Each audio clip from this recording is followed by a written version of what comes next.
Hello friends, welcome to your own channel shares of market. Technical analysis की learning video में आपका स्वागत है। इससे पहले हमने लर्निंग वीडियो 1 डाली थी, जिसके अंदर हमने कैंडलस्टिक्स का बेसिक बताया था और ट्रेंड लाइन ड्रॉ कैसे करते हैं और उसकी कुछ बेसिक्स थे, उसके बारे में बात की थी। आज हम बात करेंगे सपोर्ट्स एंड रेजिस्टेंस की।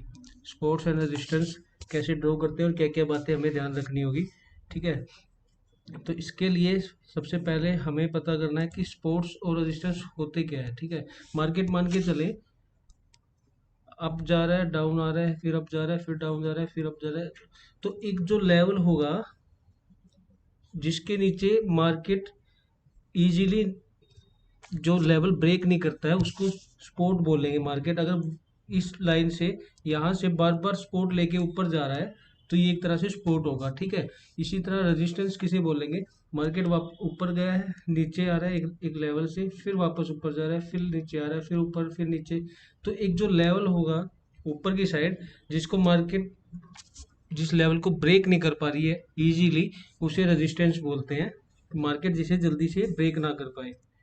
तो ये था स्पोर्ट्स एंड रेजिस्टेंस का बेसिक, कि स्पोर्ट्स और रेजिस्टेंस होता क्या है। ठीक है, जनरली देखा जाए तो जो स्पोर्ट होता है, स्पोर्ट के ऊपर न्यू बायर है, न्यू बायर एक्टिवेट हो जाते हैं और वो जल्दी से इस स्पोर्ट को टूटने नहीं देते।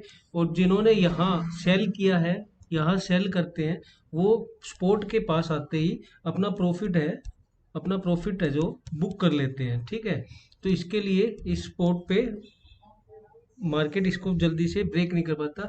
रेजिस्टेंस में भी यही होता है, मार्केट ऊपर जाके एक लेवल को टच कर रहा है बार बार और इस लेवल को ब्रेक नहीं कर पा रहा है, ऊपर की साइड ब्रेकआउट नहीं दे पा रहा है इसके ऊपर। तो इसका मतलब है कि जो यहाँ इस लेवल पे है, न्यू सेलर एक्टिवेट हो जाते हैं बार बार, और जो इसको फोर्सली वापस नीचे की ओर लेके आते हैं। और यहाँ जो बायर थे, नीचे की साइड बायर थे, ये जब रेजिस्टेंस लेवल के पास पहुंचते हैं तो अपना प्रॉफिट बुक कर लेते हैं, अपना प्रॉफिट बुक करके एग्जिट कर देते हैं मार्केट से। ठीक है, तो ये सीन था। जनरली जो रेजिस्टेंस है इसको सप्लाई जोन भी बोलते हैं। सप्लाई जोन इसीलिए बोलते हैं कि जो सेलर है वो एक्टिवेट हो जाते हैं और वो और ज़्यादा माल बेचते हैं मार्केट में इस भाव पे, तो इसको सप्लाई जोन बोलते हैं। और जो स्पोर्ट होता है, मान के चले ये स्पोर्ट है, इसे डिमांड जोन भी बोलेंगे हम, क्योंकि यहाँ पे बायर एक्टिवेट हो जाता है, बायर एक्टिवेट होता है और बायर जो माल इस भाव पे उठाता है, तो यहाँ पे डिमांड जोन बोलते हैं। यहाँ डिमांड बढ़ जाती है स्टॉक की। ठीक है, तो ये था बायर, जो सप्लाई जोन और डिमांड जोन है। आजकल ये दो वर्ड अभी मार्केट में ज़्यादा चलन में है, तो इस नए वर्ड को सुन के घबराना नहीं है, ये रेजिस्टेंस स्पोर्ट्स को ही बोला जाता है। कोई भी स्पोर्ट या रेजिस्टेंस बनाने के लिए एटलीस्ट उसको 2 टाइम टच होना चाहिए वहाँ, तभी वो स्पोर्ट या फिर रेजिस्टेंस कहलाएगा। ठीक है, एक बार में हमें पता नहीं चलेगा। मार्केट मान के चलें, अभी यहाँ फर्स्ट टाइम यहाँ आया है तो यहाँ हम रेजिस्टेंस नहीं बना सकते। क्या पता मार्केट यहाँ से बाउंस बैक ऊपर लेके जाए, यहाँ आए, फिर वापस निकल जाए ऊपर, तो ये एक तरह से फर्स्ट टाइम में नहीं पता लगेगा हमें।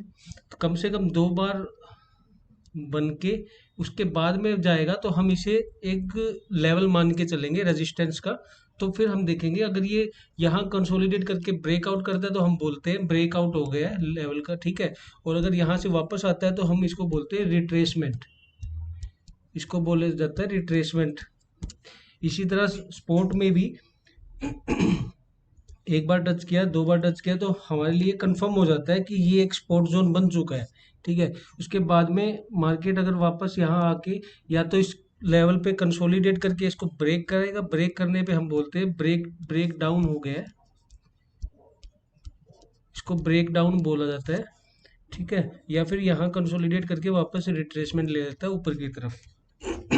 अब हम देखते हैं, सबसे पहले क्या है कि एटलीस्ट 2 टाइम लेवल टच करे, वहाँ हम सपोर्ट या रेजिस्टेंस लाइन ड्रॉ करेंगे। ठीक है, दूसरा क्या है, फर्स्ट बात ये थी। सेकंड बात क्या है, कई बार क्या है कि कैंडल ना बड़ी बड़ी बनती है, कैंडल की विक्स उससे भी ज़्यादा बड़ी बनती है।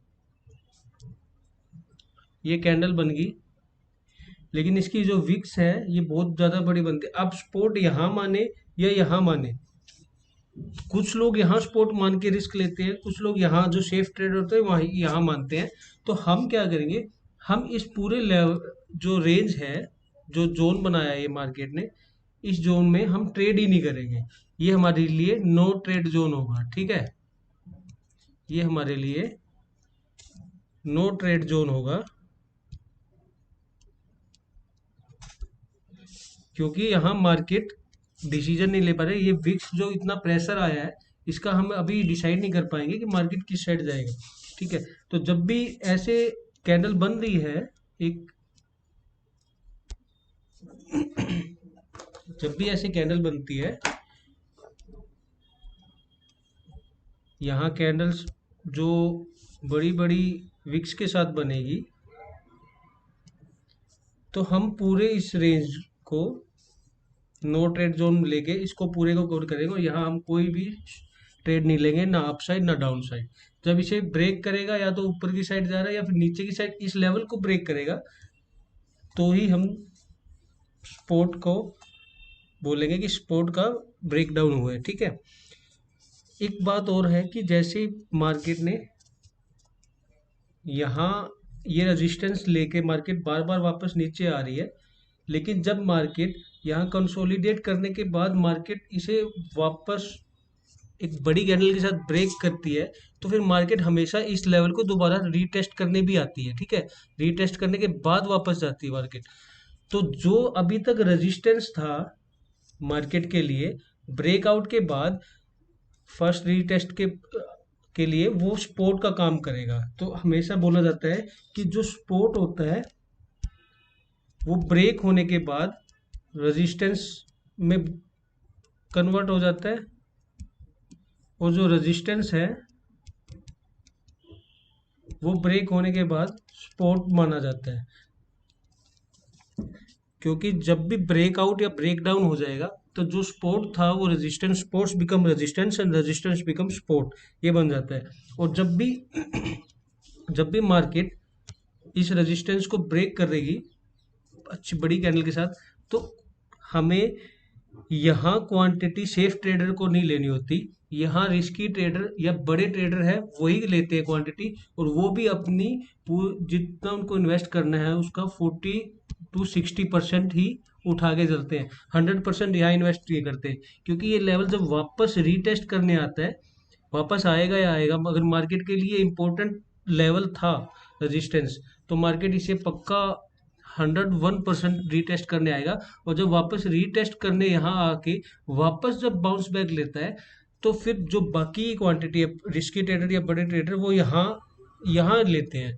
और जो सेफ ट्रेडर है उनको हमेशा रीटेस्ट लेवल पे ही एंट्री करनी चाहिए। फर्स्ट टाइम जब ब्रेकआउट या ब्रेकडाउन होता है तो उनको एंट्री नहीं करनी थी। इसी तरह जब मार्केट सपोर्ट को ब्रेक करेगी, तो फर्स्ट टाइम यहाँ पे सेफ ट्रेडर को एंट्री नहीं लेनी होती। यहाँ पे सिर्फ रिस्की ट्रेडर ही एंट्री लेते हैं। बड़े ट्रेडर वो भी 40 to 60, उनका जो कैपिटल का है उसका 40 to 60% ही इन्वेस्ट करते हैं। उसके बाद जब रीटेस्ट करने आएगा सॉरी, रीटेस्ट करके वापस जाता है, तो सेफ ट्रेडर को यहाँ एंट्री लेनी होती है। और जो रिस्की ट्रेडर हैं, बड़े ट्रेडर हैं, वो भी अपनी बाकी की क्वांटिटी यहीं पे लेते हैं। उसके बाद में एक अच्छा ट्रेड मिलता है। तो ये थी कुछ बेसिक्स बात। ये सबसे अच्छा रीटेस्ट लेवल पे ही एंट्री होनी चाहिए, स्पोर्ट्स ब्रेकआउट होने पे या रेजिस्टेंस ब्रेकआउट होने पे। अब हम देख लेते हैं चार्ट पे। चार्ट पे हम आपको दिखाते हैं स्टॉक्स पे या इंडेक्स पे।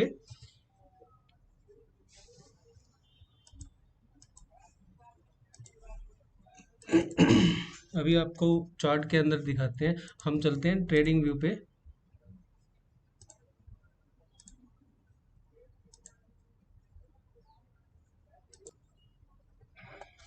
चलिए, ये है निफ्टी का डेली का चार्ट। इसके ऊपर हम देखते हैं, अभी सपोर्ट एंड रेजिस्टेंस निकालते हैं। अभी देखें, ये जो लेवल है,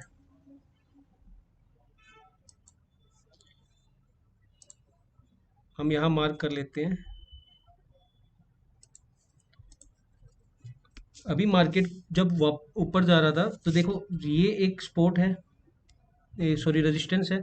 यहाँ मार्केट ने कंसोलिडेट इसको ब्रेक किया, वापस ऊपर गया मार्केट, इस लेवल को रीटेस्ट करने आया और फिर वापस ऊपर गया।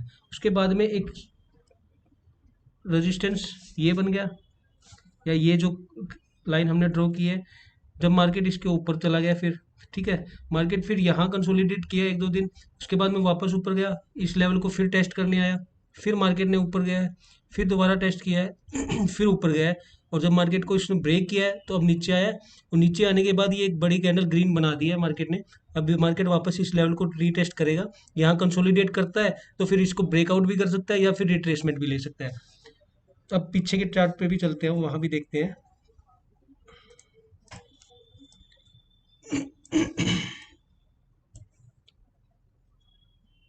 यहाँ देखते हैं अभी मार्केट के लिए।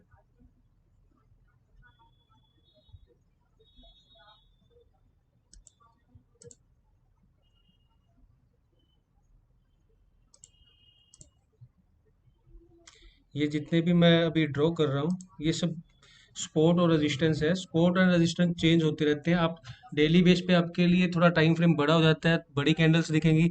इंट्राडे पे 15 मिनट पे, 5 मिनट पे, वीकली पे, सब पे टेक्निक यही है, सपोर्ट्स और रेजिस्टेंस लगाने की। अब यहाँ देखते हैं मार्केट ने यहाँ से बियरिश ट्रेंड स्टार्ट किया है, ब्रेक किया, वापस गया, फिर से ब्रेक किया, फिर वापस गया, फिर वापस यहाँ सपोर्ट लिया है, फिर इसको टेस्ट किया है, फिर नीचे आ गया। तो अब यहाँ इसको गैप डाउन ही ओपन हुआ है, फिर वापस इस लेवल को टेस्ट किया मार्केट ने, फिर से नीचे आया। तो मार्केट ने यहाँ इस कैंडल से इस लेवल को भी ब्रेक किया, नीचे आया, फिर से इसको टेस्ट किया है, इसको ब्रेक करने के बाद फिर ऊपर निकला है, ठीक है। अब मार्केट यहाँ देखते हैं यहाँ कंसोलिडेट किया है, उसके बाद में ब्रेक किया, फिर वापस नीचे इस लेवल पे रीटेस्ट के लिए आया। अब कुछ लोग यहाँ से बाय के लिए और कुछ लोग सेल के लिए जाते हैं। उनमें से हमें ये देखना, प्राइस एक्शन भी देखना, इसके सपोर्ट्स एंड रेजिस्टेंस के साथ साथ प्राइस एक्शन का भी ध्यान रखना है। यहाँ मार्केट क्या है, लो जो इसका प्रीवियस डे का हाई है उसको ब्रेक नहीं कर पा रही है, तो ये एक तरह से बीरिश प्राइस एक्शन भी बन रहा है। तो हमें इसे भी देखना, अगर यहाँ पे मार्केट प्रीवियस डे के हाई के ऊपर क्लोज देता है हमें, डे क्लोज, तो फिर हम वापस बाउंस बैक के लिए ट्रेड ऊपर की साइड के लिए ले सकते हैं, ठीक है। तो प्राइस एक्शन पे हम क्लास लेके आएंगे आगे के लिए। अभी हम सिर्फ स्पोर्ट्स एंड रेजिस्टेंस के बारे में बात कर रहे हैं। तो ये थे कुछ एग्जांपल स्पोर्ट्स और रेजिस्टेंस निकालने के। स्पोर्ट्स एक बार जब ब्रेक होता है तो फिर ये रेजिस्टेंस बन जाता है, और एक बार रेजिस्टेंस होता है तो स्पोर्ट्स बन जाता है, ठीक है।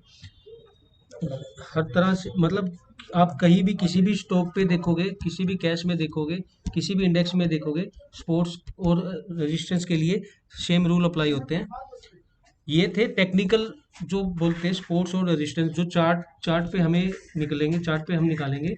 कुछ साइकोलॉजिकल स्पोर्ट्स और रेजिस्टेंस भी होते हैं, वो होते हैं प्रीवियस डे का जो डे और जो प्रीवियस डे का लो है और हाई है, एक तरह से वो भी स्पोर्ट्स और रेजिस्टेंस का काम करते हैं, ठीक है। प्रीवियस डे का जो लो बनाया है, अगर मार्केट उसके नीचे ओपन होती है तो वो एक तरह से रेजिस्टेंस का काम करेगा मार्केट के लिए। और प्रीवियस डे का जो हाई है, मार्केट अगर उसके ऊपर ओपन हो जाती है तो एक तरह से वो सपोर्ट का काम करता है मार्केट नेक्स्ट डे के लिए, ठीक है। ये स्टॉक में, इंडेक्स में, सब में काम करता है।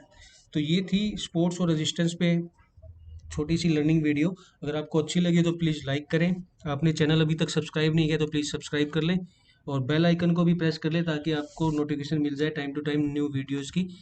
आपको अगर कोई भी क्वेरी हो तो आप प्लीज़ कमेंट बॉक्स में पूछ सकते हैं हमसे। मार्केट से रिलेटेड किसी भी तरह की क्वेरी हो, हम आपके क्वेश्चन का जवाब देने की पूरी कोशिश करेंगे जल्दी से जल्दी।